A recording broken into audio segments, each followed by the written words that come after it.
Built in 1903, the historic Colonial Theater is a leftover from a bygone era, a venue whose stage has graced stars from the past like John Barrymore and George M. Cohan, to contemporary superstars like Berkshire's resident James Taylor.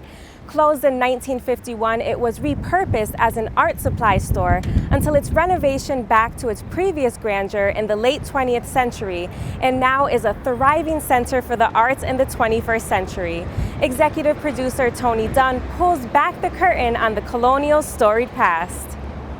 The Colonial was designed by Mr. McKelfatrek. It was built in 1903, and it was very much a part of the vaudeville era. So all the famous vaudevillians performed here for quite some time. And it served the community as a theater and then a movie house for many years. Then it closed down. And what was most miraculous was that the Miller family purchased the theater.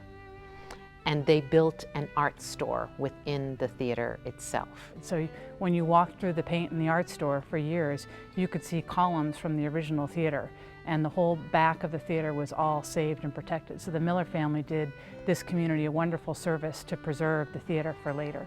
So the theater sat here for many years, and then Pittsfield began to go through a revitalization. And of course, when any town or community goes through a revitalization, there's a recognition that the arts can really bring some strong vitality and invigorate a community. So in the 90s, Hillary Clinton came here. And she brought a lot of attention for this community about the Colonial Theater, and that really helped galvanize community support to ultimately renovate the theater.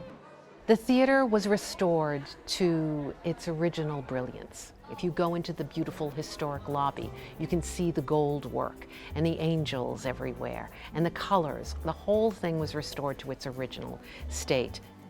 Part of what's so special is that there's an intimacy. So despite the fact that there's over 700 seats, the way that the theater itself is designed is that you really feel like you're part of what's going on stage. You don't ever feel that you're so far away from the performance on stage. But the other thing that is rather miraculous is to walk inside this theater and just look around and recognize that you're in one of the most beautiful theaters in the country.